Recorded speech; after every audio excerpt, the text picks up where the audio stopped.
Welcome to A Growing Concern. For those folks who tuned in last week, we talked a lot about the situation with the large energy conglomerates wanting to push oil, coal, and gas through the Portland area to ports in the east. And we're going to continue that conversation, and mainly specifically with the recent Pembina Propane tank terminal proposal here in Portland, Oregon, that just recently had a hearing down at the Portland Planning and Sustainability Commission. That happened Tuesday, and we have two folks that were there that are very much involved in resisting this, and they also gave their comments as well. And we're going to hear, in those comments tonight, and we're going to go much more deeper into it and drill down into it quite a bit. But I have immediately on my right, we have Ted Gleichman, who's with the Sierra Club, I believe local and national.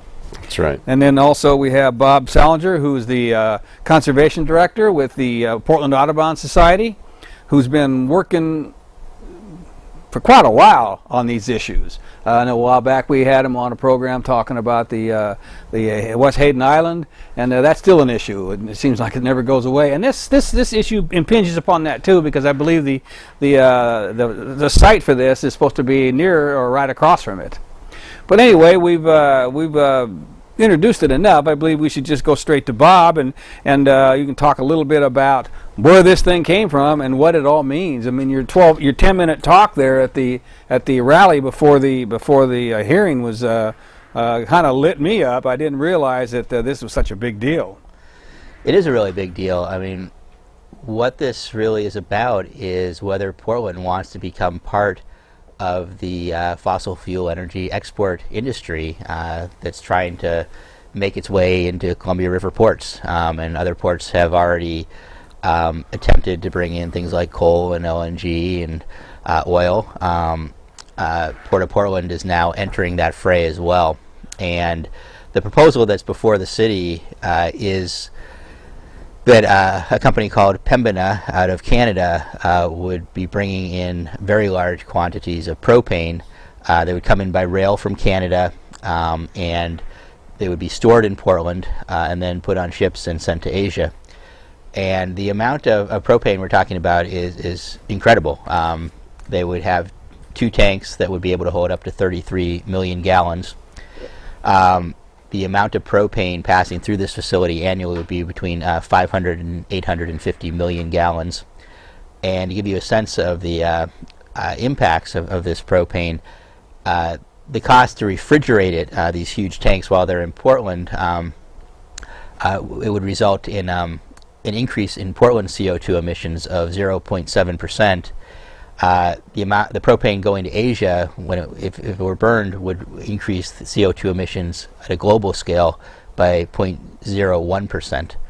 So this is actually a facility that would have climate change impacts that are measurable not only at the local level but at the global level. Mm-hmm. Where did those numbers come from? Those numbers came from the City of Portland's analysis, and when I saw them, I was just floored. The idea that this single facility could have this scale of impact made me skeptical at first, and so I contacted the City of Portland and said, "Are you sure about those numbers?" And they said yes.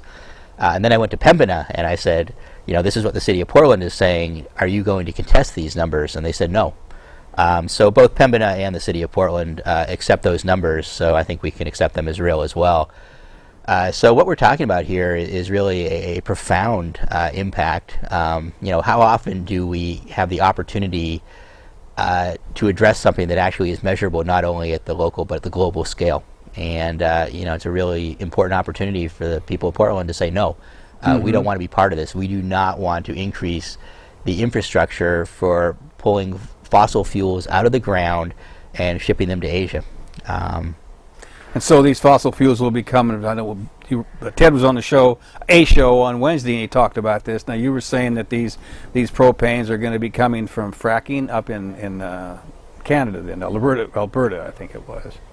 Propane is one of the hydrocarbons, gaseous, fairly easily converted to a liquid, that comes out in mining and drilling with natural gas as a standard byproduct, natural gas being predominantly methane, but at the well It's a combination of gaseous hydrocarbons, including methane, propane, butane, ethane, also often along with other stuff like radon, mercury, other heavy metals mixed in. And when it gets to the refinery, then it's broken down into its constituent parts, and then the propane for this massive global export project would come after being refined here for export onto Asia. And as you've already stated before, this is going to get here how? It's coming in by train. It's coming in by train, right? And then it will be cooled in these giant tanks, and then it will be put on ships and sent to Asia. Okay, so how do they get it from the trains into the tanks? Is that all a pipeline situation? It's a pipeline situation, then a pipeline from the tanks to the ships, and so it's basically a closed loop. Essentially, it's just being stored here, and then sent off. Well, there's a lot of reasons to object, but the main objection I got as soon as you were talking the other day was the fact that if it hadn't have been for this mandated Portland Planning and Sustainability Committee hearing, which was, like I said, it was mandated, there wouldn't have been no public input at all. They were trying to just slide this under. Now, clarify that a little bit, because that's phenomenal. That smacks of the issues with fluoride a while back. Well, one of the things that's been happening in recent years is that there's been incredible pressure at the local, the regional, and the state level to reduce public oversight of what occurs on industrial lands, and we've seen a variety of attempts to accomplish that. A couple of years back, the Port of Portland and River Industries went to Salem and passed something called SB 766, which allows industrial areas to be declared regionally significant industrial areas and reduces the amount of public oversight. It eliminates hearings and things like that when there are projects coming in. The city of Portland has slowly eroded the public oversight over projects on industrial lands, basically allowing uses by right as opposed to requiring them to go through a public process.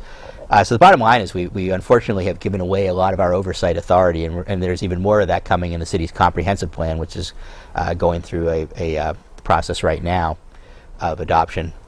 And so the amazing thing is this facility really would not have had any sort of public hearing, any sort of comprehensive review, but for the fact that our current environmental zones, which occur at the edge of Terminal 6 where this facility would go, do not allow for pipelines to pass through them.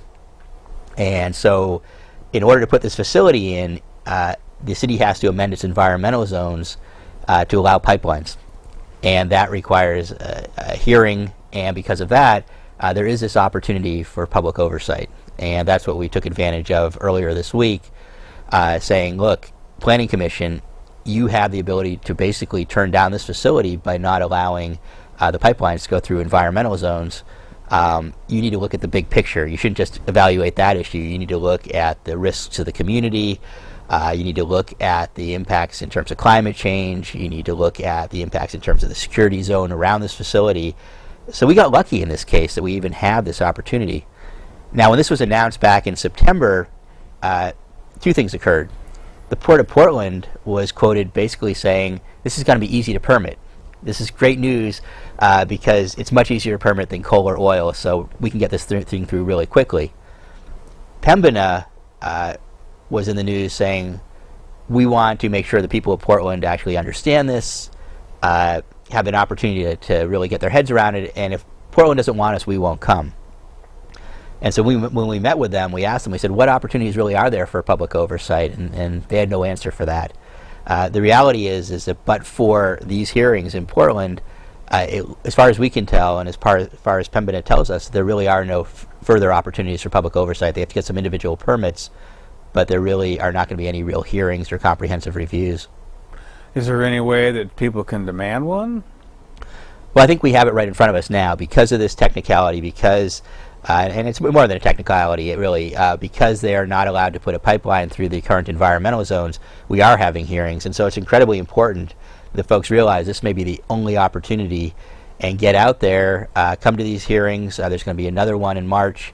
Go to the city council hearings that may follow this and let our local decision makers know that we don't want this in Portland. Well, there are reasons why we don't want pipelines going through environmental zones, right? Right, absolutely. I mean, it's not a trivial issue. It's not a trivial issue at all. On the Willamette River, they are actually allowed, and we have a variety of tank farms there. But on the Columbia River, they are not allowed to go through environmental zones. And so, this is an amendment that would have to occur, and it would open up a variety of sites along the Columbia River to pipelines. Not just this one. Not just this one. And it would also set a precedent for allowing this kind of activity to occur on these sites as well.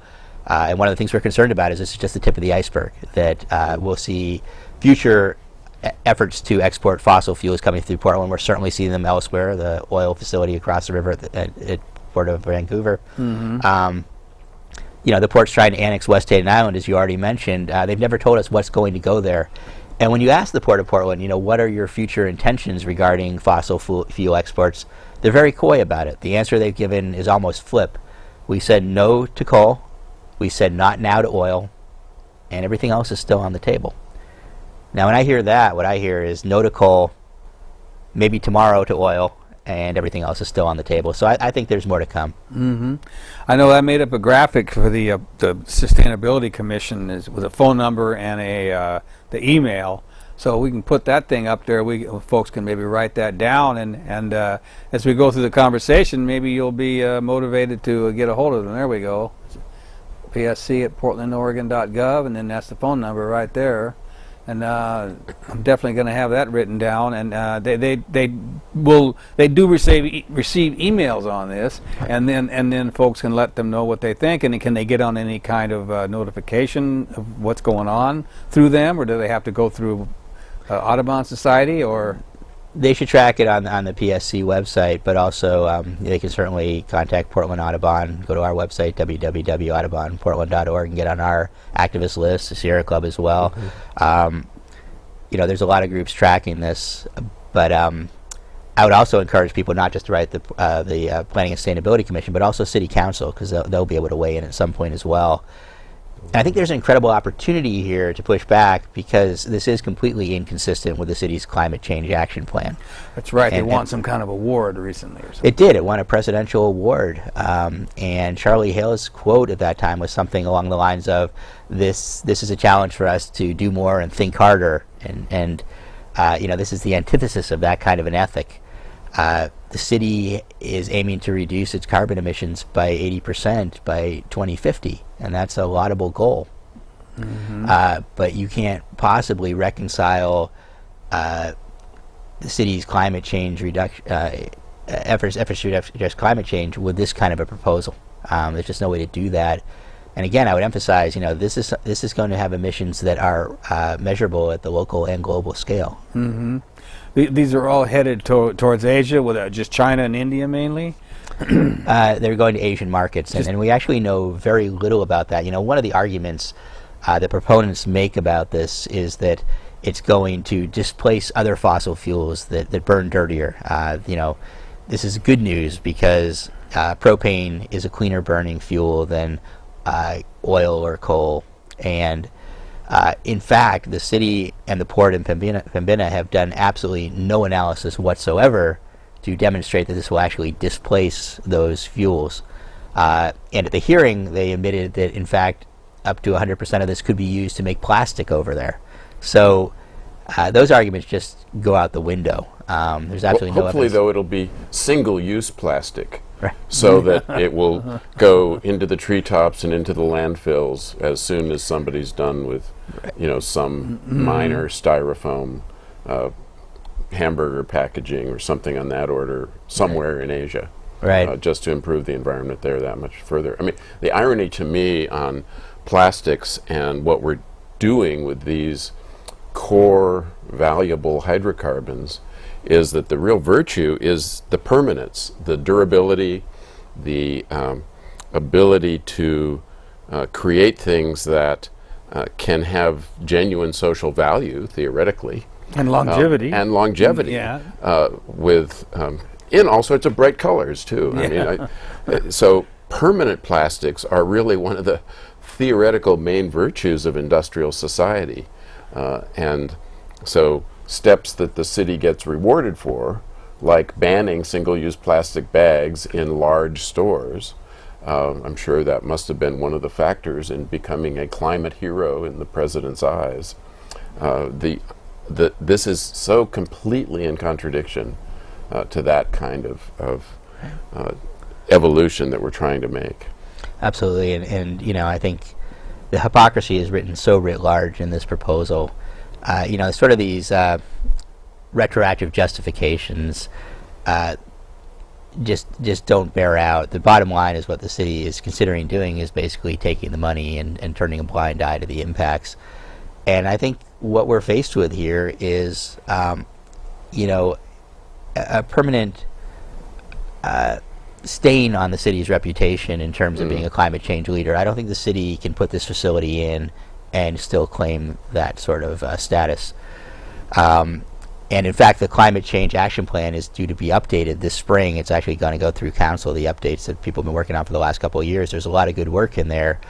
So the city is really facing the possible spectacle of, at the same time, it's bragging about its Climate Change Action Plan updates, approving this facility that will export incredible quantities of propane. Well, didn't they have the opportunity to pretty much say they didn't want coal, they didn't want petroleum be coming through in trains, and they haven't done that either? At least maybe not, they couldn't stop it, but at least they could weigh in and say they don't think it's a good idea, and they haven't done that. Yeah, no, they haven't done that yet. And, you know, unfortunately, we're still wide open to these kinds of things, and this is a great case in point. I mean, and this came out of the blue. This was in the works for a long time behind the scenes. Nobody knew about it, and then in September, it suddenly was announced. Exactly. And, you know, I think when they announced it, they thought they were going to really slide it through very quickly.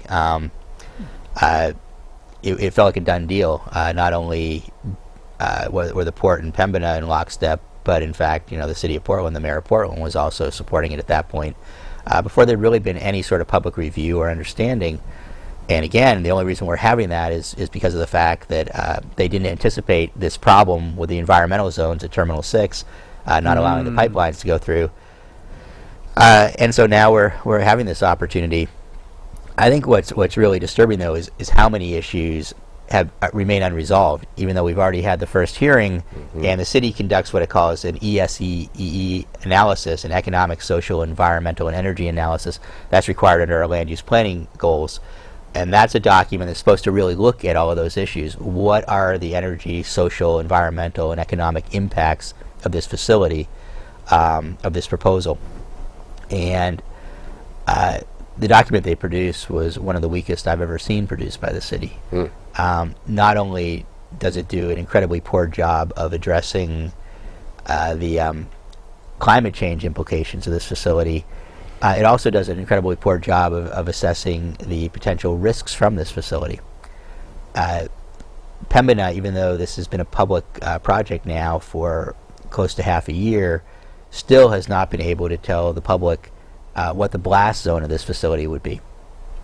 And we met with them a while back, and I said to them, you know, it's simply not credible that after months and months, you still haven't produced that information. It's been requested over and over again. Their answer was, we're analyzing it. Well, this is a very sophisticated company, and I don't believe it takes them half a year to figure out what the blast zone is on 2 tanks. We asked them about the risks on the rails, and their answer was, that's not our responsibility. When it's outside of our custody, that's somebody else's problem and somebody else's fault. Well, I think the people of Portland are less interested in who is responsible than what the actual risks are. We've asked them about the risks when it's on a ship. They haven't answered that question either. And when the Planning Commission asked them on Tuesday, they didn't have good answers then either. So, you know, second big issue above and beyond the climate change implications is the risk of explosion to our local communities. This will be coming in on unit trains, mile-long trains, and they'll be passing through our neighborhoods. So, public really has a right to understand that before the city weighs in and approves this. This facility requires a security zone. The Coast Guard can put up to a 500-yard security zone around the facility, which means the entire Oregon Slough and parts of Hayden Island could be restricted during the time when ships are in port loading up, you could have no boat traffic there. And it's a very active area during the spring and summer and fall, but this facility could shut down a significant portion of the Columbia River during off and unloading. And that probably might be, a fair amount of time too, I would think. Right now it's about 6 days a month, but one of Pembina's ambitions is to double the size of the facility, so it could be 12 days a month.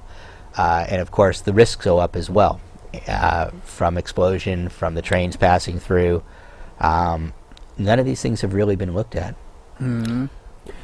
A lot of my work with Sierra Club is focused around liquefied natural gas export plans for the Warrenton Astoria area at the mouth of the Columbia, and then also in Coos Bay. And the Coast Guard has to escort LNG tankers for the entirety of their time in U.S. waters because they are considered terrorism magnets. And these propane tankers have the same explosive capability. I mean, the very nature of the term blast zone is not really reassuring somehow to me as a and to people who fish the Columbia, people who make their living exporting grain down the Columbia, to have it potentially closed down from Portland all the way to the mouth for 12 days a month if Pembina gets this in and gets their wish in terms of doubling the size. That's a major economic impact and a major risk if, God forbid, there is a terrorism incident or even just an accident. And the very fact that the city didn't realize that they hadn't met their own zoning standards, it's like there was clearly some sort of an oh shit moment at City Hall when they realized they were going to have to talk to the people of I know we're live. They're going to have to talk to the. I won't go any farther than that. Well, that was well put, though. I think accurate. And accurate, right? It's like, oh my God, who was somebody got chewed out for not realizing that they would have to do that, I'm sure. And I've worked in municipal government for a long time. This is not the way they wanted this to go. And the fact that they tried to ram it through as a slam dunk, done deal, no, don't thank us, we're just doing our job here, it's all over and done with, really exemplifies the very worst things about government and the fossil fuel corporations working together without realizing that times have changed, without realizing that we're in a new situation as the climate crisis continues. Mm-hmm. Speaking of crisis, I think that you mentioned in an earlier interview that this isn't just propane coming in here. The propane comes in, but aren't they liquefying it? That's part of what happens. Right, yeah. When they bring the process. So that just makes it that much more volatile. Well, one of their arguments is that propane is not terribly volatile, and there's some truth to that. But saying the probability is low right. is not analysis, and that's what they did at the Planning Commission. That's what they've done with the local community. In fact, typically when they get asked the question, they completely ignore the question altogether, and they talk about their safety record. In one public forum, they talked about the fact that they send all of their drivers to driver education class. In another one, they actually spent a good deal of time giving us a safety tip where they told us it was really important that we change the batteries in our fire alarms. So it's been this constant effort to avoid the question, but they're going to have to answer it sooner or later. And when you're looking at risk, you've got to look at the probability, but you've also got to look at the potential impact as well. And even if the probability is low, if the impact is very large, that's something we really need to be careful and thoughtful about. In the absence of Pembina or the port doing any meaningful analysis, some of the folks in the local community with background in these kinds of things have actually done some analysis, and their analysis shows a tremendous blast zone. That would actually include neighborhoods on Hayden Island. It would include neighborhoods in North Portland. Mm-hmm. We've mentioned the Planning Commission a few times, and I'm curious, you were both there, and what was the mood there? Was there 2-to-1 for against, 1-to-1? What was your take? I was really encouraged, I have to say, that the commissioners were taking it seriously by and large. I mean, they're all good Portland citizens who are devoted to trying to do the right thing.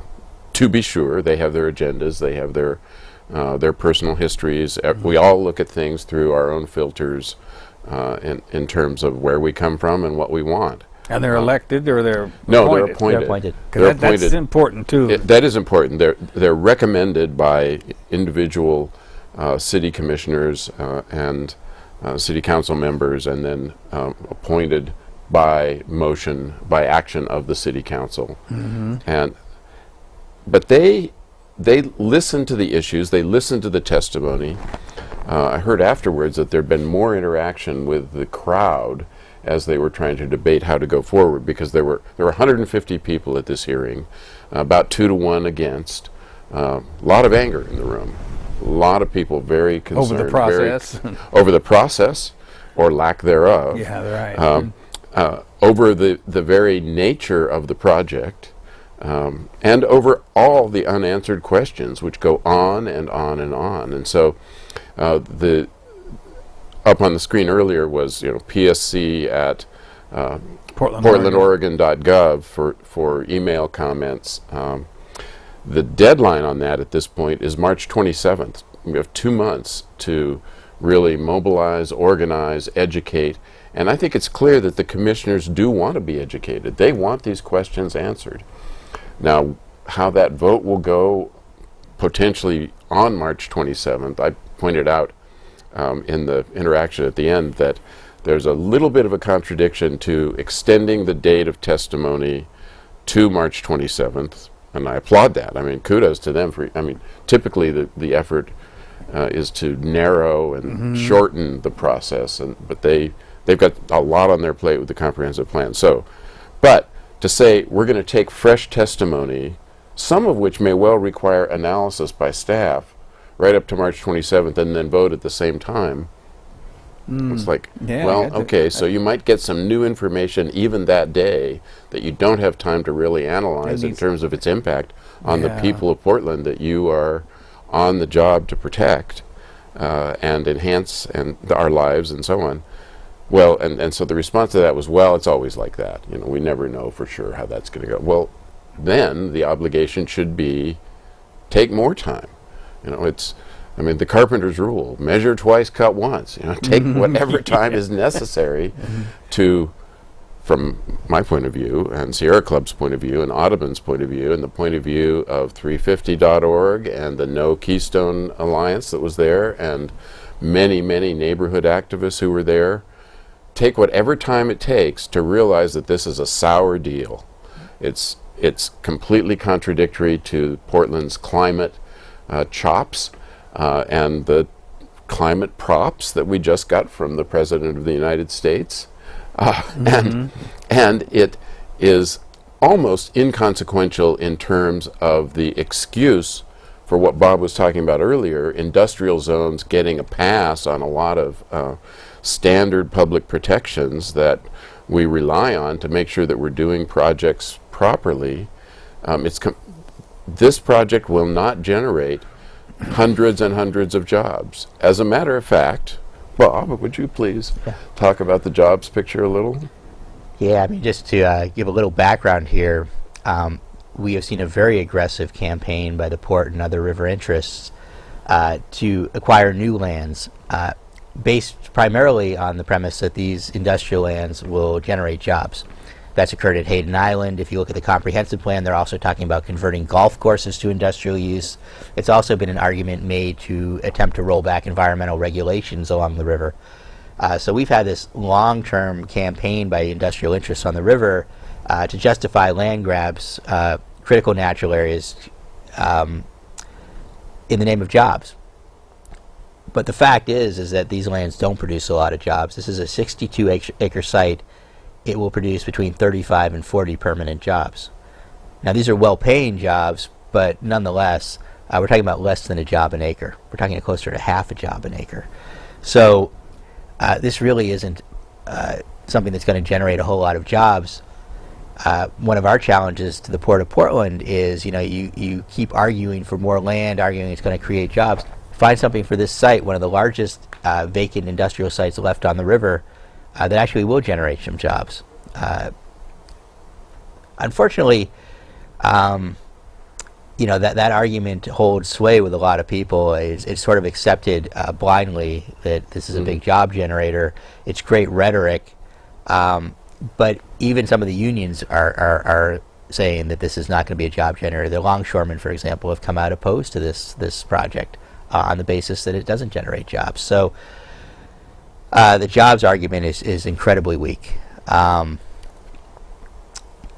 But you'll hear it over and over again. And the Oregonian, for example, this morning was making that argument. Well, I'm not much of a math whiz, but you mentioned there was half a job per acre.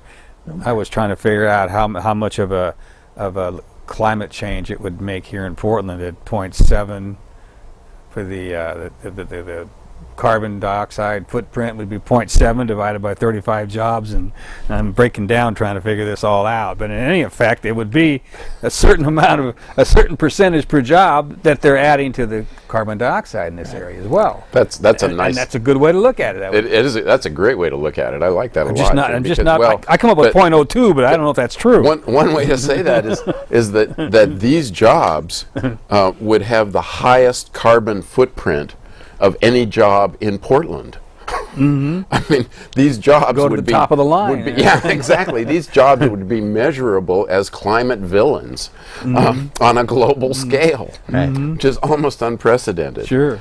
Well, we've laid this out pretty clear, and there was a woman speaking, Emily Herbert, I believe, with the First Unitarian Church, one of their community projects, and she spoke to the issue of how important it is for people to, stand up. And she didn't use those terms, but we might play a little clip of that, then we can come back and continue the conversation, maybe open up the phones.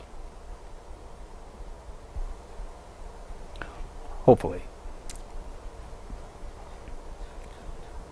Well, I kind of sprung it on them pretty quickly there. Maybe they're still working on that. So she spoke for about 6.5 minutes, and she was very clear about how it's important for folks to get involved in this. And everything you've said is been very much in the way of, even though it may not have been your attention, I don't know, but to motivate people to get involved in this. Well, people need to stay. I mean, Portland's famous for its public involvement, and so I'd go back to what I said at the beginning. First of all, we need to be aware that our opportunities for public involvement are being eroded. And so, in addition to this, I would very much encourage people to get involved with the comprehensive plan as well and send a strong message, because there are places in there where we're going to lose our oversight. And when future projects like this come down the line, we'll even have less ability to oppose them. In terms of this project, we have a couple of months now to really make our voices heard. And as has already been said, this is a responsive planning commission. This is a planning commission that does care, that asks good questions. Everyone originally expected them to approve this on Tuesday. This was supposed to be a one and done. And the planning commission pushed back and said, no, we have serious questions that remain. And at the end of the hearing, they articulated a number of them, including the environmental impacts, questioning the jobs, saying that there was inadequate information about the safety. So they raised a lot of very good questions, very pointed questions. We've seen the Planning Commission do this before as well on Hayden Island, where they actually refused to send it to the mayor after the mayor demanded a decision from them. They said, no, we're going to take another 3 or 4 months and look at these issues that haven't been addressed yet before we pass it on. So people really should take advantage of that. This is a Planning Commission that is willing to listen and think. If it gets through the Planning Commission, then we'll have another opportunity to go to City Council and make our voices heard as well. All right. Well, I think we got that video ready now. We'll give it a try.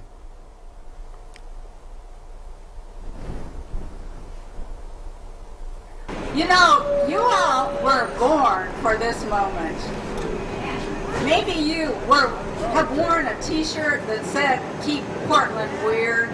I know some people are raising their eyebrows who aren't used to our ways. And maybe circumstances brought you here and you decided to stay because it's such a great place to live. Or maybe you were reborn here. Some of us have had that experience of figuring out that we can live simply and in harmony with our values and with each other here and have a really good life. But whatever brought you here today, I know for sure one thing. I know that you hold a vision for a sustainable future in Portland, a zero carbon future. You hold a vision for Portland to be a place deserving of the title Climate Champion.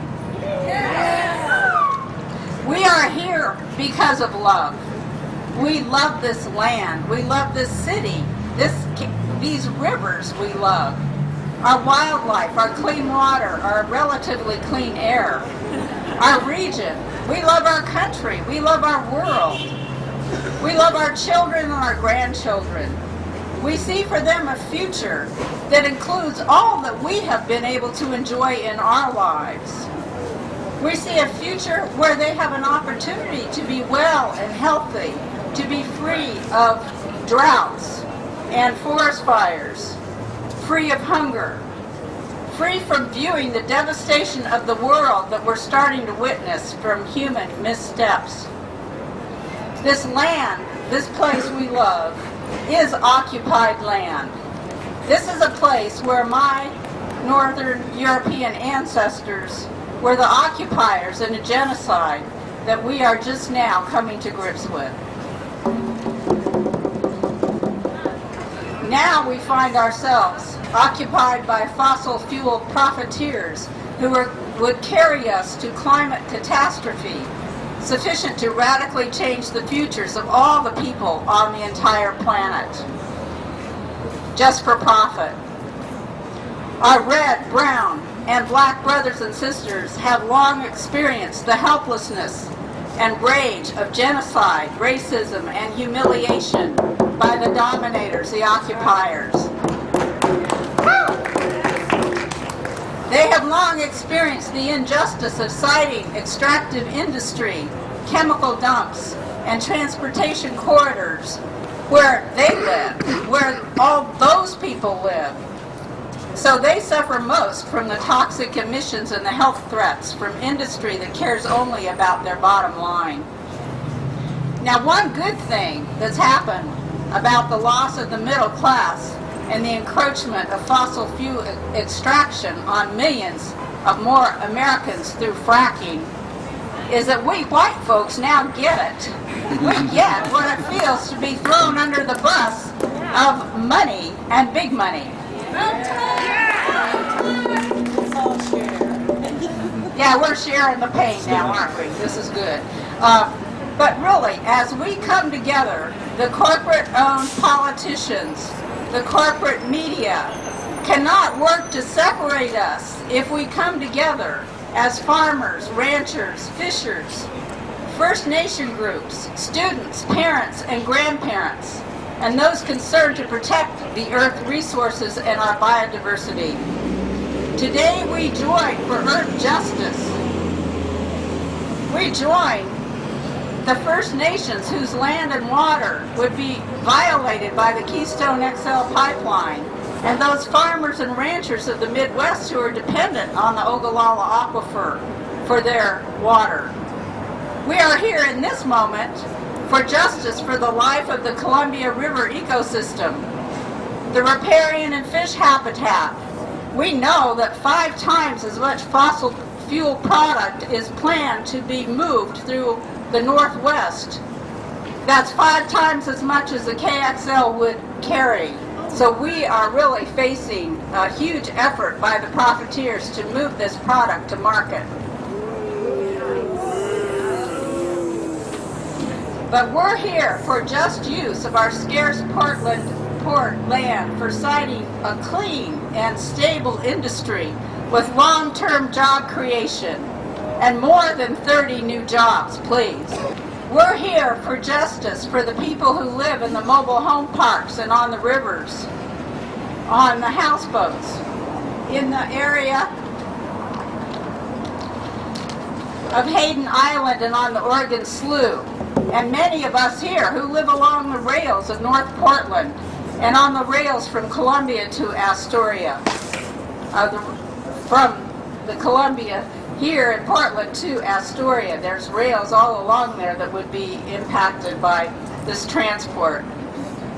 But you were born for this moment to call for the Portland Sustainability Commission to uphold the overlay zone as it is and to go one more step toward a livable future. We call on a moratorium on new fossil fuel infrastructure.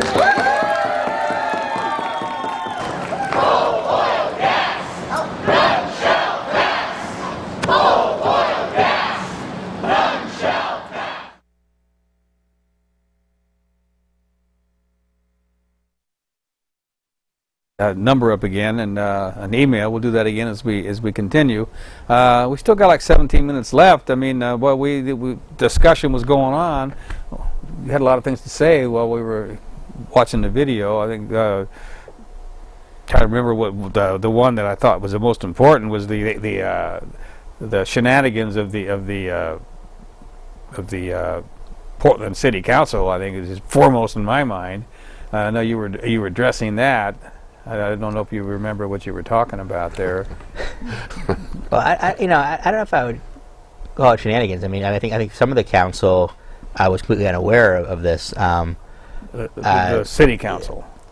But I think the concern is that I think the mayor's office did sign off on this very quickly when it was first announced, and I think. The city owes it to the public to have a real, thoughtful public process, and that's where we hope that we go from here.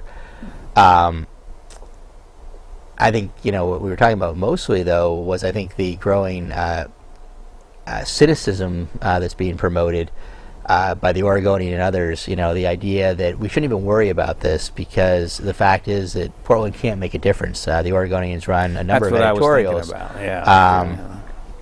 that have focused in on this idea, first saying that they weren't going to focus on climate change as one of their priorities, and then doing 2 editorials on Pembina, basically the argument that the only way we're going to address climate change is at the national and international scale, and that what happens in a city like Portland just doesn't matter, doesn't make a difference. And I think that's an incredibly sad and cynical way to view this issue, because the reality is that most change on the environment starts at the grassroots. It begins with individuals and communities saying no, or we're going to do things differently. And this issue is no different than those. Anybody that wants to wait around for the feds or the international agencies to make this change is going to be waiting an awfully long time. And so I think the strategy we're taking in the Northwest is exactly right. If communities throughout the Pacific Northwest say no, we're not going to be part of the pipeline that moves fossil fuels from Canada to Asia. We're not going to use our ports for that purpose. That sends an incredibly strong message, and it affects the market, and ultimately it will affect the Obama administration, and then it will ultimately affect international treaty negotiations. So this is exactly how environmental change happens. And for folks that work on environmental issues, you hear over and over again, whether we're talking about recycling or air quality or water use, we're not going to make a difference, so let's not do it anyways. That is a tired, old argument used over and over again to defeat efforts to change things. Right. Well, it just seems ridiculous. On the one hand, they're saying, "Well, we can't make a difference. Portland can't make a difference. Why bother with recycling? Why bother with any of this?" It just seems to me they're trying to talk out both sides of their mouth in that way. Right. Our sorta daily newspaper here in Portland has trapped itself in a logical fallacy at this point, in that they wrote a special editorial saying that they could not talk about climate change because it's only a national and international issue. And yet, we have here a national and international, multinational issue coming to ground right here in Portland that has a direct, measurable impact on global climate change. And yet, it's not something that we should consider on that basis. We should look at it, they're saying, only in terms of the most narrow technical nature of whether it meets Portland standards for a new project. You know, I think the people that lived around that that place right there that blew up might argue a little bit about we can't make any difference locally. Maybe we What can is that take place? a look at that picture without the three old guys in front of it. There we go. So this is Chiba, Japan, in Tokyo Bay, right across the bay from downtown Tokyo. It's an industrial district in Japan, not that different from Swan Island, for example. And it's about 120 miles from the epicenter of 3/11/11. We had our 9/11. In Japan, it was March 11th of 2011, the Tohoku Fukushima earthquake. And this liquefied petroleum gas, propane, butane, etc., and liquefied natural gas plant complex blew up as a direct result of this earthquake. 6 people were killed, dozens were injured. You can see from the trees at the base of the screen, there's some still showing a bit on the edge here, the scale of this facility, you know, a massive industrial facility. It took 11 days to put out the fire. It got almost no press because 4 nuclear reactors in the Fukushima plant melted down and 18,000 people were washed out to sea by the tsunami. Well, that earthquake, that massive magnitude 9 subduction zone earthquake, is the mirror image of what we're dealing with here in the Pacific Northwest with the Cascadia subduction zone. This month is the 315th anniversary, January 29th of 1700 at about 9 p.m., the last time that subduction zone popped at magnitude 9, wiped out all of the First Nations indigenous villages on the coast at that point with the tsunami, and there was a rogue tsunami that hit Japan, which is how we know the time and date, because they were tracking their ocean currents, and they lost a couple hundred people died in that tsunami in Japan that came without an earthquake because it was our earthquake that caused it. So there's a great detective story about how this situation was determined by the seismologists and geologists in the United States and globally in investigating it. There's a great book by a science writer for the Seattle Times, Sandy Doughton, Doughton, called Full Rip 9.0, that describes the 30-year detective story by which we've determined that we are facing the largest, most destructive earthquake and tsunami set in United States history. I mean, since the United States was formed. As I said, the last one was in 1700, long before white people invaded this part of the world. And they're like 300 years apart, Well, supposedly? they vary. On the average runs, the range is basically 250 or 200 years to 1,000 years.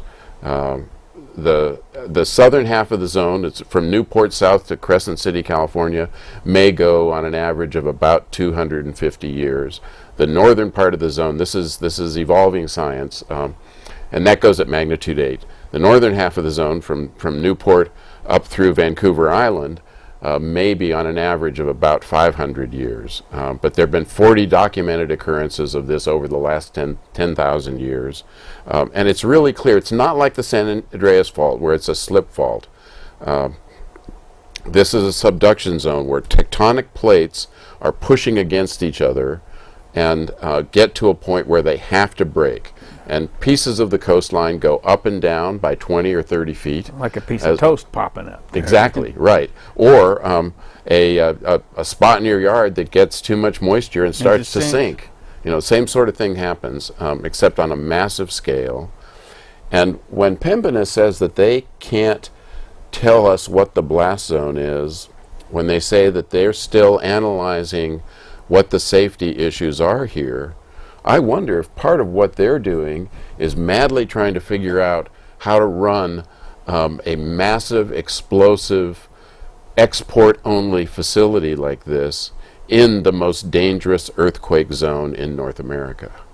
That may be a new animal for them. It may well be, because there's no logical explanation for why at this point they haven't come forward. They're going to have to deal with this issue. There's no way around it, and yet they continue to stall. And the fact they showed up for the Planning Commission hearing with no information whatsoever, Unprepared. was surprising. And really pretty shameful. Yeah, I mean, I think, especially for a company that has repeatedly gone out into the media, talked about how it was important for them to really connect with the community. I think there's a real difference between public relations and public process. And Pembina is doing the former. It's all about relations. Yeah, it's all about PR. They're going out, they're meeting with neighborhood groups, they're waving money in people's faces. A week ago, they announced they'll have a citizen advisory committee after they get approved, which we all know really means nothing. That means you get to go listen to their PR and give your suggestions, and then they can take them or ignore them. But with really good muffins, probably. With really good muffins, no doubt. So. But it's all been PR to date. And, our message when we met with them was, we'd like answers. We would like you to bring forward answers to the questions we're asking. They haven't done that. And I agree. I think the problem for them is that the answers are very problematic. But even just on the basic merits, this isn't where Portland ought to be going. We do not need to become part of the fossil fuel pipeline from Canada to Asia. That's not where Portland should be headed. We should be looking for clean industries to fill our port lands. We should be looking for the ports along the Columbia River to begin really collaborating with each other. There's a reason why all these ports are turning to fossil fuel exports, and it's because they're failing. They compete with each other rather than competing with Tacoma and Seattle and Long Beach. They don't have a sustainable model, and as a result of that, we have port lands sitting vacant. We have ports turning to fossil fuel exports to fill these vacant lands. It's just an unsustainable model that we have in the Pacific, along the Columbia Corridor. Mm-hmm. And then at the same time, we have the Port of Portland going out there and trying to absorb even more lands, trying to convert the forests and wetlands of West Hayden Island to create more port opportunities. Which is exactly the wrong direction. Right. I mean, part of what goes on just with the protection that we need for water and agriculture is moving in the opposite direction, riparian repair. Enhancing, the kinds of things that have been done, for example, with the Tualatin River, which used to be like a cousin to the channelized Los Angeles River. Basically just all in culverts. But now you can actually canoe on it. You can see ducks. Mm-hmm. There are birds. Just to channel my inner Audubon membership, along with my Sierra Club efforts, and that kind of work. There are jobs there. It's not trivial to plan for new floods, which are coming as the climate crisis worsens. More extreme weather is on the way and has already happened. We all saw the pictures of the Atlantic Ocean in the New York subway system with Superstorm Sandy. It is not; these are not trivial questions on any level, and so fertility issues with water, with food, are clear opportunities for jobs, and I think that there are things that could be done. Don't export oil or gas or coal or propane. Export hazelnuts or filberts, if you prefer. There are ways to create jobs out of that side of our economy. There's also energy in terms of good, new, clean jobs. The need for sustainable, renewable energy, the technology, and the economics of that are completely ready for prime time and are in fact happening all the time now. And finally, talked about the earthquake, disaster preparedness. Portland has 1,200 masonry buildings. Very few of them have been retrofitted. A realtor told me the other day that warehouses, especially these big box buildings that are so dangerous when there's a major earthquake, that have been retrofitted for earthquake protection have twice the value now in the Portland market as those that have not been. So the marketplace is starting to yeah, sure, it's just common sense, and the marketplace is starting to reflect this reality of what we're facing in terms of disaster preparedness. And I was at some hearings on liquefied natural gas in Coos Bay in southern Oregon, and made the point that they need the official position of the state of Oregon is that the coast is going to be uninhabitable for 18 months, and that Portland will be without water and electricity for 3 months when this earthquake hits. And a child today has about a 50-50 chance of seeing this in their lifetime. I mean, it is coming. It's a definite. It's not an if, it's a when. So refuge centers, neighborhood refuge centers that are built to withstand a magnitude 9 or 9.2 or 9.5 earthquake, rebuilding and remodeling schools, police stations, fire stations, first responders are going to be really busy.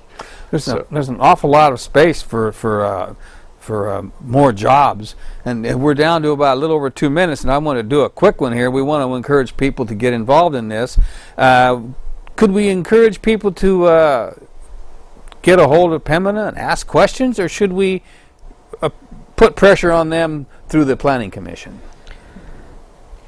I would focus on the Planning Commission and City Council. That was my thought. I think the other place that we need to start really focusing, and we haven't done this to date, is on the Port Commission. The Port has an appointed commission. They're appointed by the governor. They're completely unresponsive to the public. And I think it's time that the public start to show up at Portland Commission hearings and making their voices heard there as well, because there is no agency in the city of Portland that is less responsive to the community than the Port.